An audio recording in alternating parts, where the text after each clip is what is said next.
Lectura del Salmo 13. ¿Hasta cuándo, Señor? ¿Hasta cuándo me ocultarás tu rostro? ¿Te olvidarás de mí para siempre?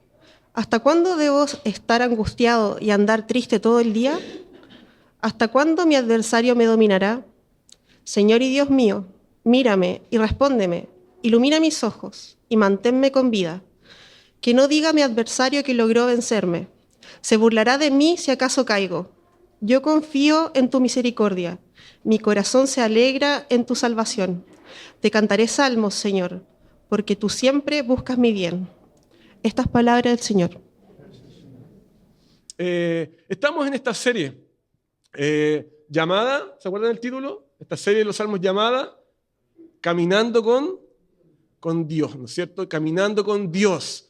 Entonces lo que les decía el domingo pasado es que a través de esta serie de exposiciones del libro de los Salmos, estamos aprendiendo a caminar con Dios, leyendo los Salmos, meditando en ellos, reflexionando en lo que cada salmo nos dice. Estamos viendo cómo cada salmo nos habla del carácter de Dios, cómo podemos llevar una vida de oración en el sufrimiento, cómo podemos tener esperanza en la melancolía, cómo podemos, en el fondo, alegrarnos cuando las circunstancias dicen lo contrario, cómo orar al Señor. Estamos aprendiendo a caminar con Dios y estamos viendo las implicancias de los salmos para nuestras vidas. Estamos aplicando los salmos a nuestros corazones. Y también lo que hemos dicho desde el comienzo es que si nosotros somos diligentes y aprendemos a conectar los salmos con el Nuevo Testamento, nos vamos a dar cuenta que cada salmo susurra, ¿no es cierto?, el nombre de Jesús, que podemos encontrar en los salmos atisbos, ¿no es cierto?, luces de la vida de Cristo, de lo que Él ha hecho por nosotros. Podemos encontrar esperanza en el Evangelio. Los salmos te hablan de Jesucristo, nos hablan de las buenas noticias de salvación. Entonces hemos entrado a este salmo y la pregunta que hoy día yo voy a responder con el Salmo capítulo 13 es esta pregunta que aparece al inicio: ¿hasta cuándo, Señor, me olvidarás para siempre? ¿Hasta cuándo, Señor? Esperar es difícil. Así que vamos a estar hablando de la desolación a la alegría, del lamento al regocijo. Así que vamos a orar. Los quiero invitar a que podamos inclinar nuestro rostro al Señor. Padre, en esta mañana, Señor, te damos las gracias por tu palabra y oramos, Señor, para que tú ilumines nuestros corazones, para que alumbres nuestra alma y tú te reveles a nuestras vidas, Señor. En medio del dolor, en medio de la espera, en medio de tanto sufrimiento, en medio de la melancolía. Esperar es difícil, Padre. ¿Y cuántos de los que estamos acá quizás tenemos esta sensación de que tú estás quizás de brazos cruzados y no respondes, Señor? Pero ayúdanos a poner nuestra esperanza y nuestra confianza una vez más en tu Hijo y que podamos pasar, Señor, de la desesperación al regocijo, de la melancolía, Señor, a la alegría, del lamento al canto, Señor. Te lo pedimos en el nombre de Jesús. Amén. Entonces este salmo, el Salmo capítulo 13, los quiero invitar entonces que ustedes los puedan abrir ahí en su palabra. Lo que te va a decir este salmo básicamente, si tú puedes mirar también ahí los primeros versículos 1 y 2, nos va a hablar acerca de un hombre. ¿Ya? El salmo lo escribe el rey David, ¿no es cierto? Pero puede ser tu caso. Puede ser el caso de tu familia, el caso de algún amigo, el caso de alguien cercano a ti. Y este salmo lo escribe el rey David y nos habla acerca del caso de un hombre, el rey David, que se encuentra en las profundidades del abismo. ¿Alguna vez has estado en ese lugar? ¿En el abismo? ¿En ese lugar tan como oscuro, de desolación, de lágrimas, de tristeza, de dolor? Ese lugar tan profundo que uno no sabe cuánto va a durar. Pueden ser horas, pueden ser días, meses. No sabes cuándo va a parar. En tu alma, en la alma de tu esposo, en la alma de tu familia, quien sea. Lo maravilloso de este salmo es que este salmo parte con un lamento, parte con la desolación, parte en el abismo.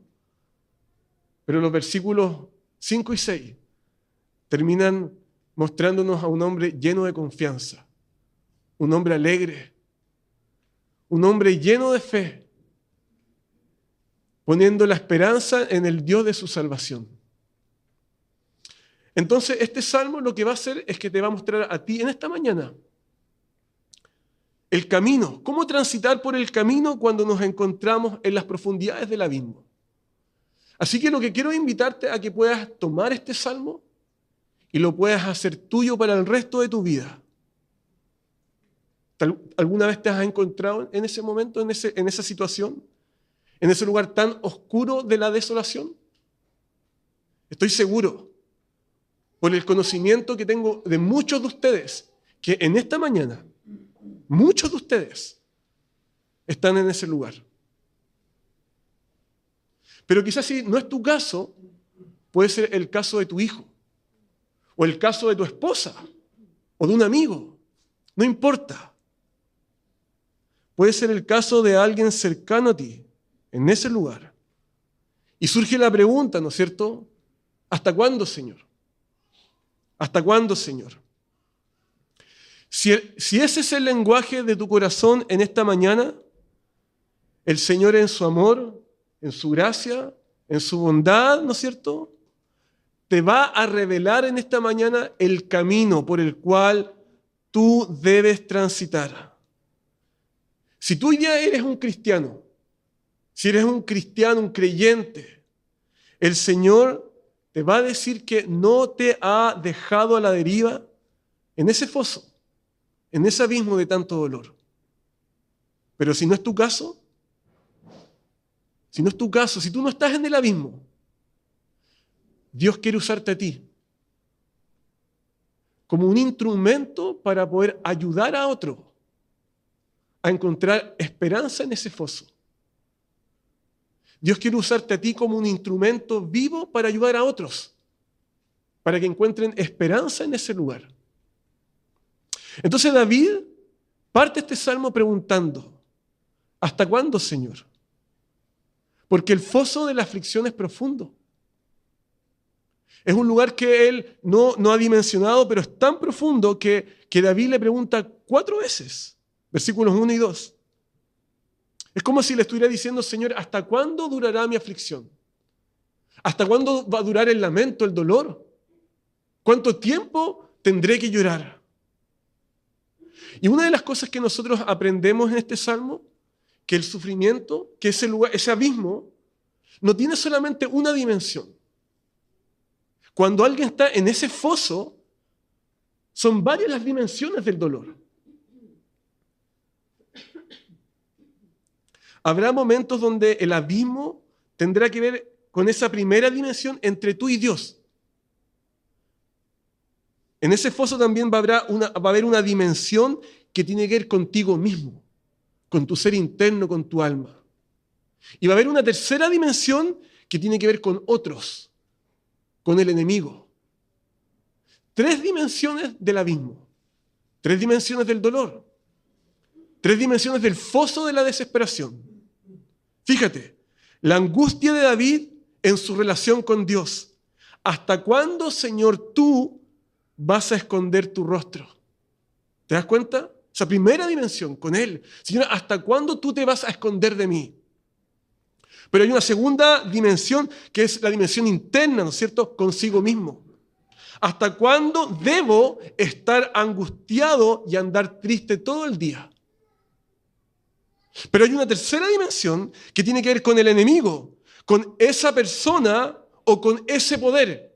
Puede ser visible o invisible, que te parece tan fuerte que te atormenta. ¿Hasta cuándo mi adversario me dominará?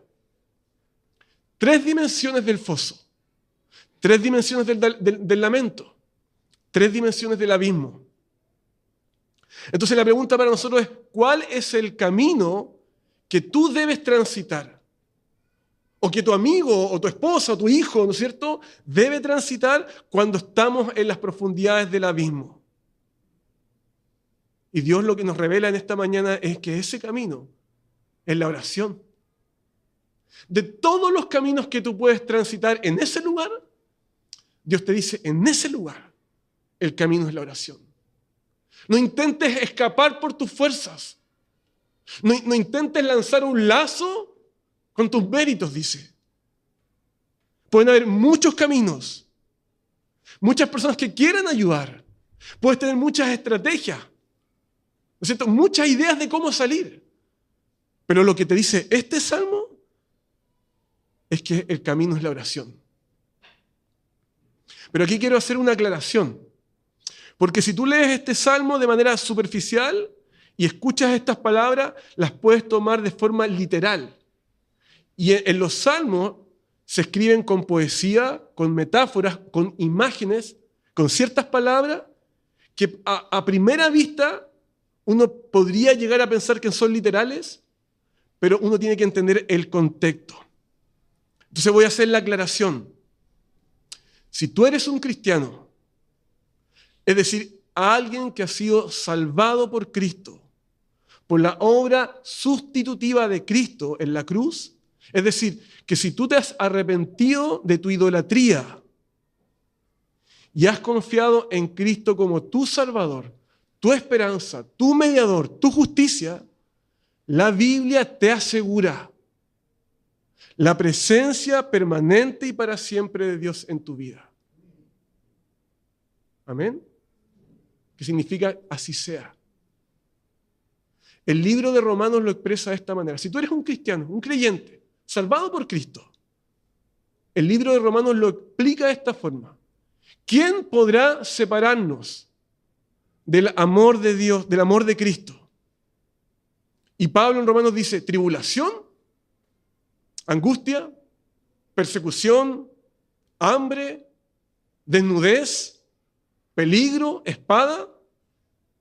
Y Pablo dice, por lo cual estoy seguro de que ni la vida ni la muerte, ni ángeles, ni los principados, ni las potestades, ni lo presente, ni lo que viene, ni lo alto, ni lo profundo. Ni lo profundo. Y dice, ninguna cosa creada nos va a separar del amor de Dios que es en Cristo Jesús, Señor nuestro. Esa es la verdad, esa es la realidad para los que han puesto su esperanza en Jesucristo. Si Cristo es tu justicia, si Cristo es tu mediador, si Cristo es tu Salvador, suficiente mediador, Dios te asegura su presencia permanente en tu vida. Pase lo que pase. Entonces tú debes tener certeza de que la presencia de Dios no se apartará de ti, ni se alejará de ti, aún en el foso del abismo. Aun cuando tú no lo puedas ver. Incluso si tú no lo puedes sentir. De hecho, hay personas que tienen, en fondo, un perfil como persona que les gusta sentir las cosas. Pero van a haber momentos en la vida, en el abismo, donde tú lisa y llanamente no vas a sentir la presencia de Dios. Pero si tú eres un cristiano, Dios estará ahí, aun cuando tú no lo sientas. Ahora bien, cuando el rey David, el autor de este Salmo 13, le dice en oración, ¿hasta cuándo me ocultarás tu rostro? ¿Hasta cuándo tú te olvidarás para siempre de mí? Entonces, estas palabras en los salmos no deben, por lo menos en el Salmo 13, no deben ser tomadas de forma literal, ya que en el Antiguo Testamento y en el contexto del Salmo 13 tienen una connotación de que Dios ha decidido en su sabiduría tardar la ayuda inmediata al que sufre. No es que Dios no esté, Él no lo siente, Dios está. Pero Dios en su sabiduría y en su gracia lo que ha determinado es frenar su ayuda inmediata en el corazón de David. Él podría hacerlo. Él podría inmediatamente chiscar los dedos, ¿no es cierto? Y prestarle ayuda. pero no lo hace y se demora. Entonces lo que le está diciendo David al Señor es: te estás demorando demasiado en prestarme ayuda. Me duele. Me duele.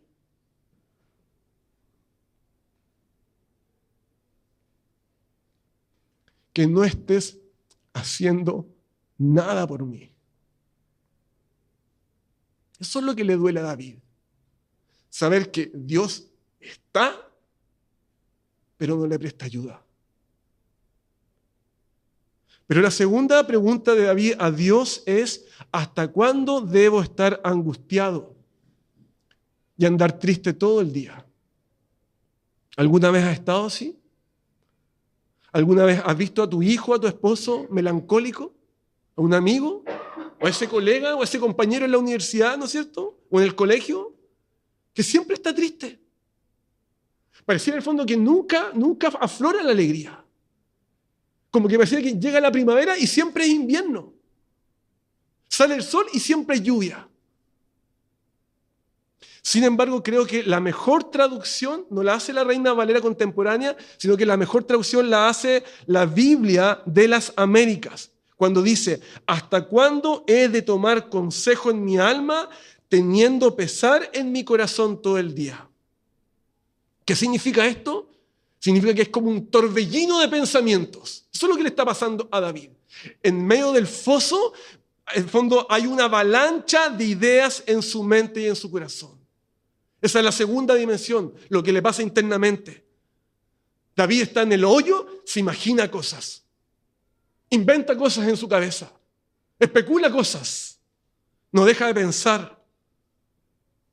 Pensar y pensar, imaginarse y cosas que pueden pasar. Si pasa esto o no pasa esto.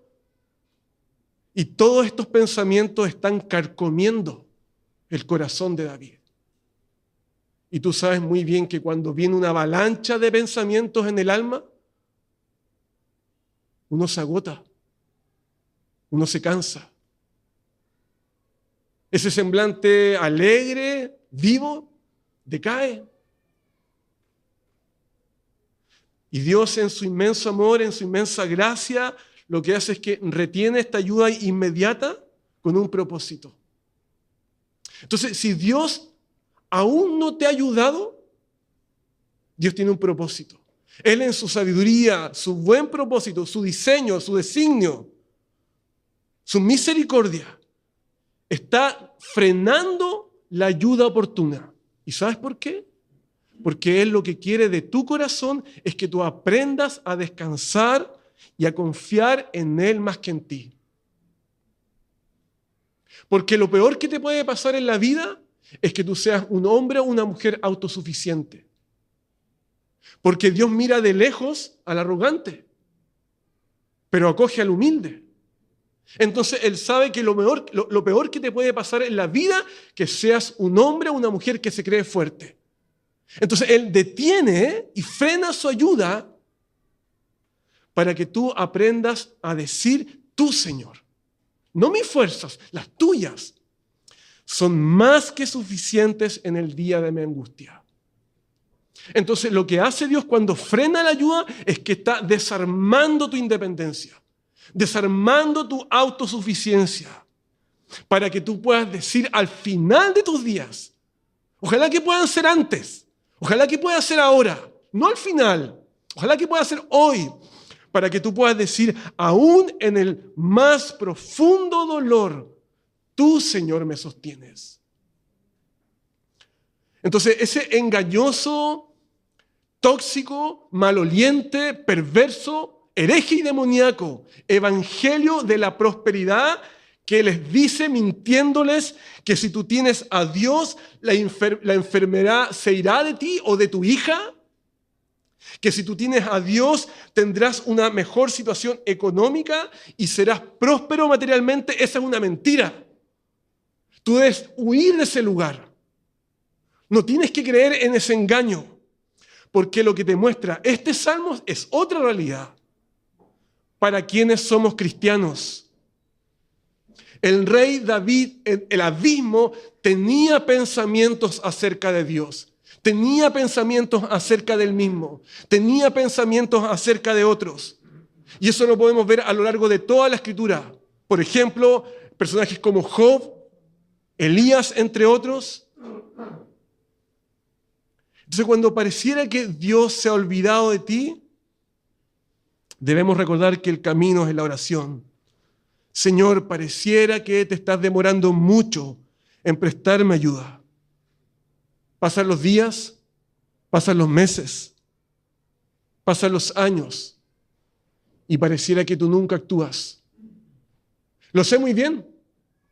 Algunos de ustedes, padres, tienen hijos que han renegado de la fe y han pasado años orando y Dios no responde. Años quizás con una enfermedad en el alma. Pablo decía, cuando él miraba a su aguijón, él tenía un aguijón en la carne. Hay varias teorías, no las voy a explicar ahora, pero tenía algo que le dolía, que lo afligía. Un aguijón en la carne, dice él. Dice, he orado mucho al Señor, 3 veces. He orado bastante. Y él después dice, pero Señor, bástate mi gracia, bástate tu gracia, perdón. Porque tu poder se perfecciona en la debilidad. Tu poder se hace más claramente evidente cuando somos débiles. Entonces, si estás teniendo ese torbellino de pensamientos, o estás cansado o cansada físicamente, y estás experimentando angustia, fatiga mental y tensión, y no puedes dormir en la noche, o no puedes conciliar el sueño, o te despiertas a medianoche, puede que seas ese hombre o esa mujer que se despierta a la medianoche por esa situación. La que ni siquiera tu esposo conoce, esa situación que no te deja dormir. Ese proceso mental de evaluarnos, ¿cierto? Ciertos escenarios posibles y te atormentan y no te dejan pensar bien y te tienen agotado. O quizás eres de aquellos hombres o mujeres que tienen un enemigo físico. Esa persona, ¿no es cierto? Que un día fue una buena persona, pero que de la noche a la mañana se transformó en tu enemigo o tu enemiga, ¿no es cierto? Y está siendo hostil contigo y te persigue. Pero también puede ser que no tengas un enemigo físico, pero puede haber una fuerza, un poder invisible que te está atormentando, una fuerza espiritual que te está atormentando y te está atacando poderosamente para derribarte. Algo que está ahí en tu mente, en tu corazón. Fíjense que en una popular serie policíaca, donde se tratan de resolver, ¿no es cierto?, misteriosas muertes en la ciudad, esta serie policíaca se desarrolla en Alaska. Y todo se desarrolla en este contexto de una larga y fría noche polar. ¿Algunas veces han escuchado este concepto de las noches polares? La noche polar es un fenómeno real que ocurre en los polos. Realmente existe. Y la noche polar es un periodo de tiempo donde el sol no aparece por 24 horas. Imagínate, tú sales de tu casa, sales por la mañana y es de noche. Haces todas tus cosas y sigue de noche. Llegas a tu casa, tomas 11 y sigue de noche. Y te acuestas y el sol no ha salido. Imagínate que eso se repita pero en tu alma. Cuando comienza la noche, al principio parece larga, muy larga. Como si nunca fuera a amanecer, como si nunca llegara el sol de la mañana. Pero tú sabes muy bien que aunque la noche es larga y la oscuridad se puede transformar en algo eterno, siempre llega la aurora del amanecer. Queridos amigos y hermanos, somos tan autosuficientes, tan independientes, nos creemos tan fuertes e invencibles. ¿Cuánta arrogancia hay en nosotros? En ti. Entonces, nuestros corazones necesitan aprender a derramarse completamente al Señor en cada día de nuestro caminar con Él. El libro de Lamentaciones dice lo siguiente: esperé en silencio la salvación del Señor. ¿Cuántos de ustedes están aprendiendo a esperar en silencio la salvación del Señor? Esa frase en silencio no significa quedarte mudo.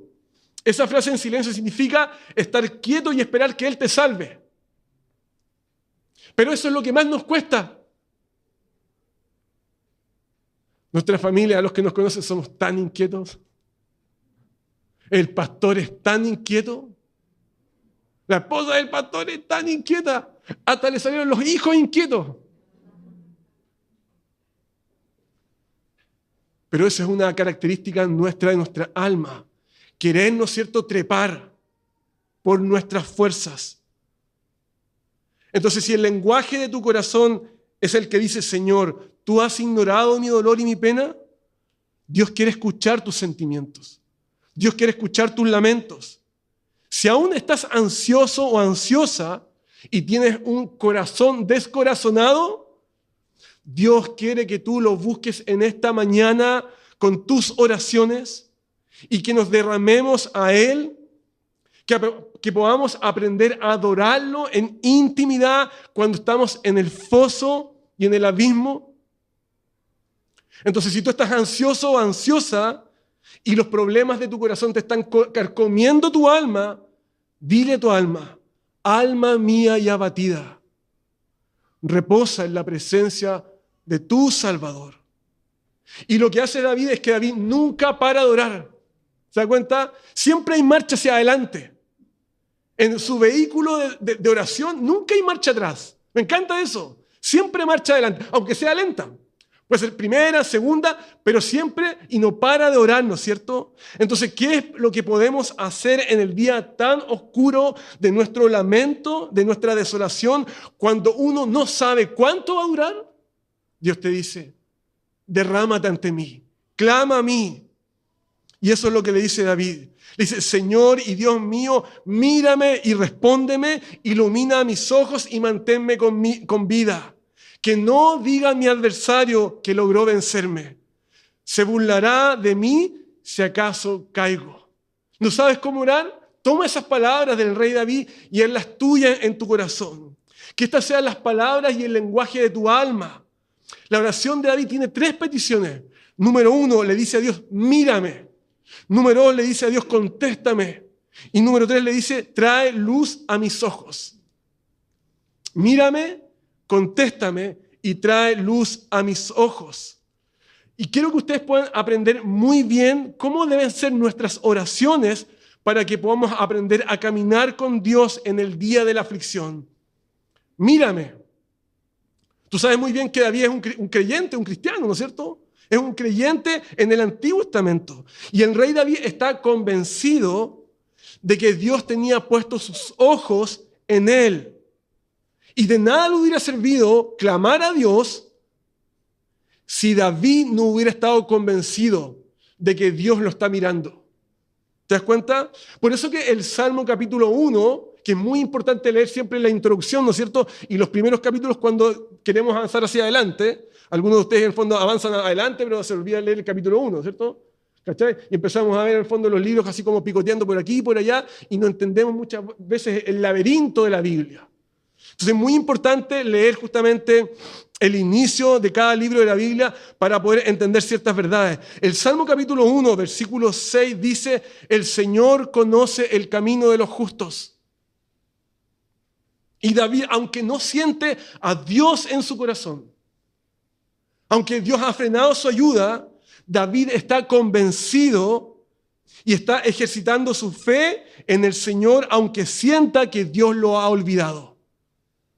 Queridos amigos y hermanos, hay muchos momentos en la vida cuando tú no vas a sentir a Dios. Y es en ese momento en cuando tú necesitas aferrarte a las verdades de las Escrituras. ¿Cuál debe ser una implicancia para nuestra vida? Que tú debes parar. Estoy usando mucho esta palabrita estas últimas semanas. Que tú necesitas parar, necesitas detenerte de escuchar las voces en tu corazón. No siento, Dios. No importa. No importa que no lo sientas. La verdad es que el Señor conoce el camino de los justos. Y aunque parece en el corazón de David que Dios lo ha olvidado, Dios está mirando a David. Y él necesita sostener su vida en las promesas de Dios. Si Cristo es tu Salvador y tu justicia, si Cristo en el fondo es la persona que ha perdonado tus pecados, ¿no es cierto? Suficiente mediador, suficiente Salvador, el Señor te conoce. El Señor te mira. Te conoce íntima y profundamente por amor a su pacto. Y el Señor te está mirando hoy día, aún en el día de la aflicción, porque Dios se complace al mirar a su Hijo Jesús. Tú te podrías hacer la pregunta entonces, ¿por qué Dios me miraría a mí? ¿Por qué en medio de 7.000 millones de personas Dios se dignaría a mirarme? Porque Dios nunca quita la mirada de aquellos que están unidos a Cristo Jesús, Señor nuestro. Porque Dios nunca quita su mirada de aquellos que están unidos a Cristo Jesús, Señor nuestro. Pero ahí no solamente le dice, Señor, mírame, sino que también le dice, Señor, ilumina mis ojos. Y no es que David sea un illuminatis, ¿no es cierto? Sino que esa palabra ilumíname en el idioma original hebreo significa dar aliento de vida. Lo que David le está diciendo en el foso del abismo es, Señor, manténme con vida. Señor, no sea que me duerma y el sueño de la muerte me consuma. Y nuevamente la palabra sueño es una metáfora para hablar de la muerte. Lo que David le está diciendo a Dios es esto: Señor, a menos que la luz de tu vida brille sobre mí, seré abrumado por la oscuridad de la muerte. Señor, a menos que tu luz resplandezca en mi oscuridad para poder volver a vivir. ¿Ese es el lenguaje de tu corazón? ¿Ese es el lenguaje de tu alma? Queridos amigos y hermanos, aunque el mundo y 1.000 poderes hostiles puedan amenazarte con 1.000 muertes diferentes, Dios en Cristo es lo suficientemente poderoso para devolvernos la vida. Señor, ilumíname para no desfallecer. Por eso que el Salmo 13 nos apunta a Jesús, nos apunta al Evangelio. Las palabras de David apuntan a las palabras de Jesús en la cruz, cuando Él cubrió nuestros pecados y pagó nuestras deudas en la cruz. ¿Se acuerdan que cuando Cristo estaba en la cruz? La Biblia nos enseña, mis queridos amigos, en los evangelios, que cuando Dios el Padre estaba mirando a su Hijo desde el cielo, cuando el Hijo estaba en el río Jordán para ser bautizado, lo que hace Dios el Padre le dice: este es mi Hijo amado, en quien mi corazón se complace. Es como si Dios el Padre sacara un megáfono del cielo y mirara a su Hijo y dijera: mi corazón se hincha al ver a mi Hijo. Mi corazón está complacido al poder verlo. El Dios eterno, el Dios glorioso, invisible, se vistió de carne y de nuestra humanidad. Su nombre es Jesús, que significa Dios ha venido a salvarnos. Dios es salvación.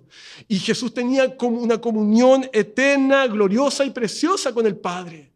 El Padre se complacía en el Hijo se complacía en el Padre, y ese Padre, por amor a ti, en su gracia, Él tomó tus miserias, tomó tus engaños, tus lujurias, tu orgullo, tu rebeldía, tu insolencia, tomó tu pasividad, tomó tus malos pensamientos, tu amor al dinero, tu exitismo, tu independencia, tu autosuficiencia. Tomó esas cosas buenas que tú has hecho en tu corazón un Dios. Y tomó todas esas cosas y se las imputó a su Hijo. Por nuestra salvación. Y cuando Jesús, mientras estaba colgado en la cruz, Él perdió su comunión con el Padre. Cuando el Padre decidió derramar su justa ira por nuestros pecados en la vida de su Hijo. Dios decidió castigar a su Hijo y le dio la espalda y dejó de mirarlo, descargando toda su ira, todo su juicio, todo su enojo, para satisfacer la justicia que Él demanda de ti. Y en ese mismo momento, cuando el Padre estaba descargando todo su juicio sobre su Hijo, el Hijo amado, el Hijo le dice: Padre, ¿por qué has dejado de mirarme? ¿O por qué me has abandonado? El Hijo de Dios recibió la ira del Padre, experimentó el infierno y fue abandonado por Dios para que tú puedas gozar de su presencia para siempre. No importa. No importa si no sientes a Dios. No importa si Dios ha decidido frenar su mano de ayuda sobre ti. Si tú has creído en este evangelio, tú necesitas hoy, no mañana, hoy, confiar y creer en la promesa de que la presencia de Dios y la mirada de Dios está sobre ti, aún en medio del sufrimiento. Porque Dios le quitó la mirada a su Hijo en tu lugar. Entonces, en esta mañana Dios te está llamando a clamar a Él y a recordar su salvación solamente por gracia. Nunca dejes de recordar. Nunca te olvides que Jesús fue abandonado una vez por Dios en la cruz como tu sustituto para asegurarte en el foso del abismo, en el día de la asolación, en ese hoyo profundo, la presencia de Dios contigo. Ora al Señor. No pares de orar. Que siempre haya marcha adelante. La oración es la clave. Ora, ora. Y no pares de orar hasta que tu corazón se regocije en su salvación. Termino con esto. El barco de la salvación de Cristo y de su gracia siempre